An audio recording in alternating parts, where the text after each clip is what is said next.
नमस्कार दोस्तों। प्राचीन काल के हथियार कमाल के होते थे, जिन्हें बनाया जाता था एक खास काम के लिए। जो ये हथियार अपने काम को बड़े ही अच्छे से करते थे। इन हथियारों को खतरनाक बनाया जाता था, जिससे दुश्मन इसे देखकर ही डर जाए। तो कुछ ऐसे ही हथियारों को आज हम देखेंगे। तो देर न करते हुए वीडियो शुरू करते हैं। हलादी भारत में से निकले कई हथियारों में से एक हलादी भी है, जो अपने समय का एक खौफनाक हथियार रहा होगा। इसे सबसे पहले राजपूत सैनिक इस्तेमाल करते थे, जो हलादी के एक वार से दुश्मन के शरीर को खोलकर रख देते थे। हलादी में 2 ब्लेड हैंडल से जुड़े होते थे और कई दूसरी हलादी में छोटा सा चाकू भी लगा होता था। राजपूताना लड़ाके जब इस हथियार से युद्ध में लड़ते होंगे तो दृश्य सोचकर ही रोंगटे खड़े हो जाते हैं। सौदेगरामी जापानी हथियार है, जिसे सबसे पहले सामुराई योद्धाओं के लिए बनाया था, लेकिन बाद में इसे प्राचीन समय की पुलिस के लिए बनाया गया।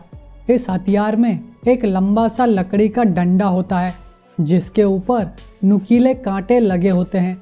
फिर बाद के समय में इसके दूसरे रूप भी आए, जिनका अलग अलग उपयोग था। सौदेगरामी का इस्तेमाल दूर से ही दुश्मन पर हमला करने के लिए होता था, जिसे आमतौर पर दुश्मन के पेट या छाती में घुसाने के लिए होता था, और दुश्मन इसके एक वार से ही वहीं ख़त्म हो जाता। कुरपाण तलवार। भारतीय कुरपाण तलवार काफ़ी खतरनाक तलवार थी।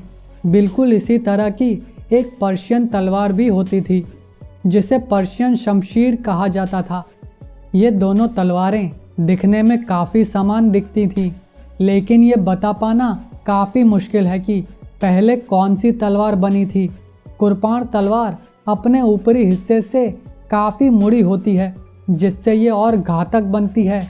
कुरपाण तलवार का सबसे पहला उल्लेख 9वीं सदी में मिलता है, जिसके बाद से ये तलवार काफ़ी मशहूर हो गई। कटुटे एक प्राचीन जापानी हथियार है, जो कि अंगूठी की तरह बना होता है, जिसे योद्धा अपनी उंगली में पहनते थे। इसमें 1, 2 या उससे अधिक कांटे निकले होते थे, और ये कांटे उंगली के अंदर या बाहर रखे जा सकते थे। दुश्मन को कुछ भी पता चले इससे पहले तो ये उसके शरीर में घुस जाता है। अधिकतर इसे एक हाथ में 2 कटूटे पहनते थे। कटूटे का असली काम दुश्मन को जान से मारना नहीं होता था, बल्कि दुश्मन को घायल करना होता था। खंडा एक तलवार होकर भी एक तलवार नहीं है, क्योंकि तलवार ऊपरी हिस्से से नुकीली और मुड़ी हुई होती है, लेकिन खंडा एक सीधा हथियार है। खंडा भारतीय हथियार है, जिसे गुप्ता साम्राज्य के 319 ईस्वी से 465 ईस्वी में बनाया गया था। उसके बाद से यह हथियार पूरे भारत में पहुंच चुका था, और इसकी ताकत की वजह से इसे पसंद किया जाने लगा।